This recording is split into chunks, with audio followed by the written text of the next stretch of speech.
Halo, assalamualaikum sahabat woodworker seluruh Indonesia. Jumpa lagi dengan saya Putra dari Nunas Woodworking. Kita cerita-cerita power tools lagi, menceritakan pengalaman saya menggunakan power tools yang saya miliki. Baik, di konten kali ini saya akan membahas pengalaman saya menggunakan bor JLD ini. JLD brushless yang baterainya kemarin kita sudah uji 20 volt dan RPM-nya 1800. Kalau teman-teman ingin melihat konten pada saat saya menguji RPM dan juga kapasitas daya baterainya, silakan aja dicek di konten saya yang sebelumnya ya. Sekarang saya akan menceritakan plus minus dari bor ini selama saya gunakan dan terus apakah bor ini recommended buat teman-teman miliki. Sebelum kita masuk ke plus minus dan juga kesimpulan, ada baiknya kita bahas secara general dulu tentang bor ini ya teman-teman.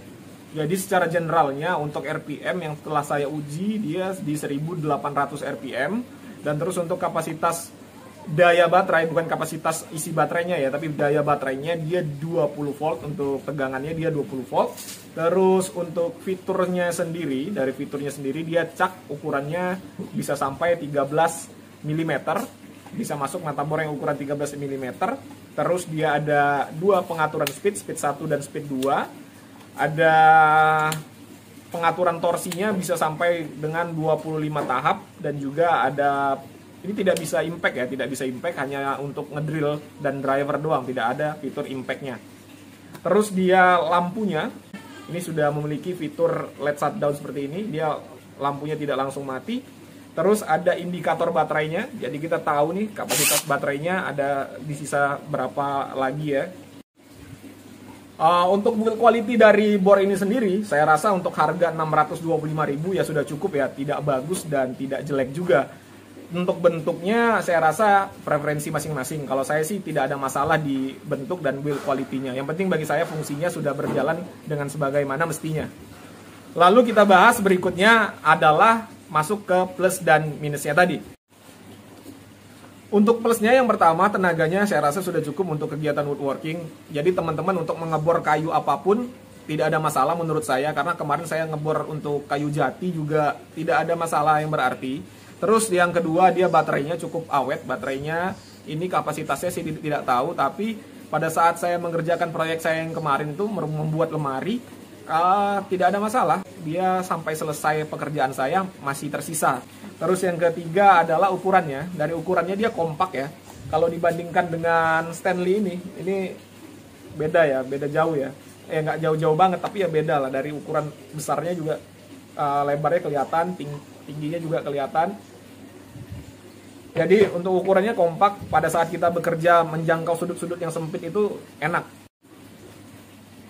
Jadi untuk ceknya sendiri juga oke, cengkeramannya cukup baik. Terus dia stabil. Kemarin saya ada mengebor kayu mahoni ukuran ketebalan 1,5 cm menggunakan bor kipas ukuran 3/4 ini. Sampai dengan kayu mahoni itu berlubang seluruhnya, itu tidak ada masalah sama sekali. Saya tetap lancar-lancar aja menggunakan bor ini untuk melubangi kayu mahoni tersebut.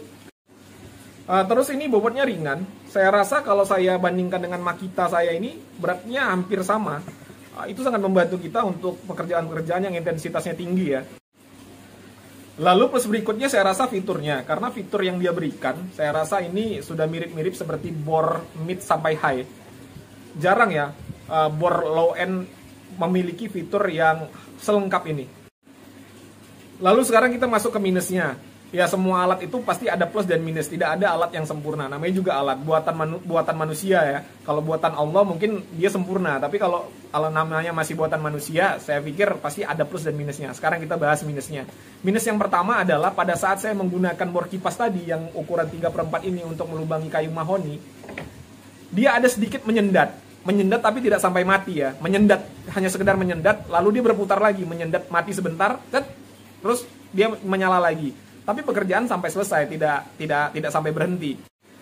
Lalu penguncian cak dua tangan ya, ini saya kurang suka juga nih penguncian cak dua tangan. Jadi harus menggunakan kedua tangan kita untuk mengunci caknya. Beda sama bor-bor saya yang lain, itu pengunciannya cukup satu tangan. Seperti Dolis saya juga sudah satu tangan pengunciannya. Sementara ini masih dengan penguncian dua tangan. Lalu pengisian baterainya cukup lama. Kemarin ini baterainya habis, baru saya cas, itu memakan waktu sekitar 5-6 jam sampai penuh. Lalu minus berikutnya itu di suaranya. Ini suaranya nggak enak banget didengar. Ibarat kalau manusia itu orang yang suaranya cempreng. Ini maaf ya, bukan untuk menghina ya. Ini saya mohon maaf. Ya, ibarat suara yang cempreng itu loh teman-teman.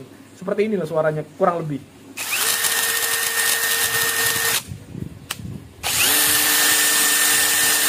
Jadi nggak enak ya, kayak ada yang mengganjal gitu loh. Pokoknya suaranya itu nggak enak banget didengar. Beda ya sama ini Stanley. Halus banget ya. Sekarang kita masuk ke kesimpulan ya.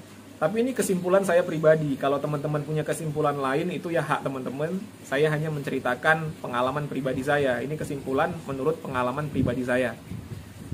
Jadi untuk dimiliki, bor ini sangat layak untuk dimiliki. Karena apa? Karena yang pertama harganya hanya 625.000. Lalu motornya sudah brushless. Baterainya 20 volt. RPM-nya 1800. Fitur-fitur yang dia punya itu fitur-fitur bor mid high. Jadi bukan low ya. Kalau bor-bor low itu tidak ada yang fiturnya seperti ini. Tapi harganya itu harga bor-bor low end. Beda ya. Sama ini saya bandingkan dengan Dolis yang kemarin. Itu Dolis itu harganya saya beli 770.000. Tapi ya fiturnya tidak selengkap ini. Tenaganya tidak sekuat ini. Ya.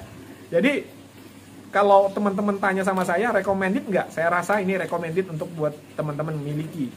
Ditanya durabilitas, saya belum tahu ya durabilitasnya bagaimana. Karena saya juga baru menggunakan bor ini sekitar ya berapa hari ya, semingguan lah ya.